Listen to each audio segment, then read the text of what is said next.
जितने मस्जिदों पर आरएसएस का दावा है वो छीनना चाह रहे हैं आप।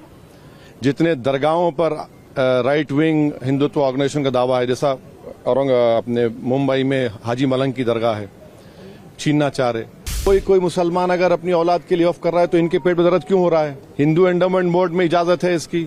आप कौन होते हुए तय करने वाले मुसलमान हुआ नहीं हुआ? 5 साल उसको रुकना चाहिए तभी जाकर, माने आप वेट करेंगे। कलेक्टर कैसे जज बनेगा? फैसला भी वही करेगा, जज भी वही करेगा।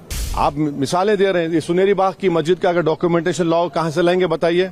देखिए, इस बिल के इंट्रोडक्शन से पहले हमने रूल 72 के तहत स्पीकर को हमने एक नोटिस भिजाया था कि हम इस बिल के इंट्रोडक्शन के खिलाफ हैं, राइट। और हमारा मानना यह है कि ये जो बिल है आर्टिकल 14, 15 और 25 का उसके प्रिंसिपल्स का वायलेशन करता है। ये बिल बेसिक स्ट्रक्चर जो संविधान का उसका वायलेशन करता है और खास तौर से जुडिशियल इंडिपेंडेंस का और सेपरेशन ऑफ पावर्स का ये वायलेशन करता है। अब इसमें सबसे अहम बात यह है कि जो वक्फ बाय यूजर का सेक्शन 3RI है, उसको ये कह रहे हैं कि वक्फ बाय यूजर को हम निकाल देंगे। कैसे निकालेंगे? क्यों निकालेंगे आप इसलिए निकालेंगे ताकि आप जितने मस्जिदों पर आरएसएस का दावा है वो छीनना चाह रहे हैं आप। जितने दरगाहों पर राइट विंग हिंदुत्व ऑर्गेनाइजेशन का दावा है, जैसा अपने मुंबई में हाजी मलंग की दरगाह है, छीनना चाह रहे। वक्फ बाय यूजर का आप निकाल कर बोल रहे हैं कि डॉक्यूमेंटेशन लेकर, भाई 400 साल का डॉक्यूमेंटेशन रेवेन्यू से नहीं निकलेगा तो क्या करेंगे आप? दे देंगे क्या? चेंज कर देंगे? ये एक सबसे बड़ा डेंजरस उसमें सेक्शन है। दूसरा, उसमें वक्फ अल औलाद का क्लॉज 4 का है। देखिए, भारत में जो कानून है ना, वो किसी को रोकता नहीं है कि वो अपनी प्रॉपर्टी को विल के जरिए डिस्पोज करे या किसी को गिफ्ट दे। तो वो कोई मुसलमान अगर अपनी औलाद के लिए वक्फ कर रहा है तो इनके पेट में दर्द क्यों हो रहा है? हिंदू एंडोमेंट बोर्ड में इजाजत है इसकी, सब जगह दूसरे गुरुद्वारा प्रबंधन कमेटी में इजाजत है, तो मुसलमानों के वक्फ बोर्ड में क्यों नहीं होगा?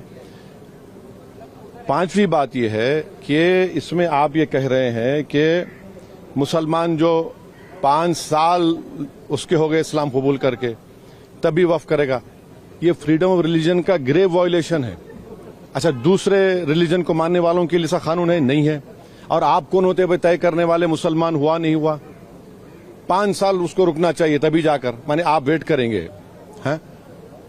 और ये और एक उसमें जो बात जो ऑब्जेक्शनेबल है वो ये है कि अगर कोई सेक्शन 61 में आपने डीएम को बहुत पावर्स दे दिए, अब डीएम कोई फैसला करता है वक्फ बोर्ड के खिलाफ, मुझे ट्राइब्यूनल जाना है।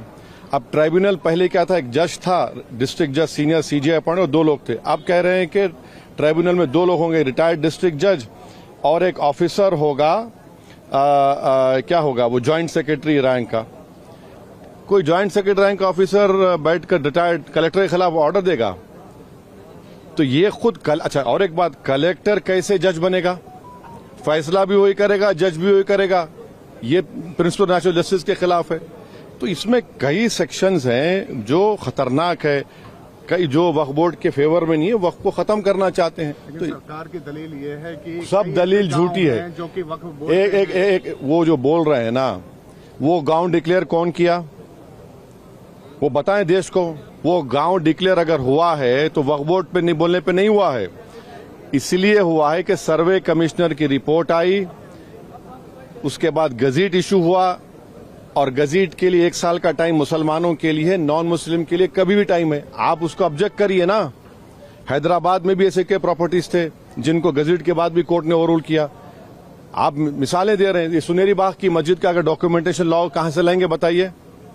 मेरे पास तो मंत्र शंतर नहीं है कि 200 साल पुराने के मरने वालों की रूहों को बुलाकर मंत्री जी के पास ले जाऊं कि देखो ये रूह है और ये कह रही है कि वक्फ है। ये क्या बात कर रहे हैं? तो ये लेजिस्लेशन नहीं है वक्फ को बुलडोज करके खत्म करने का, मुसलमान इजाजत लूटने का है।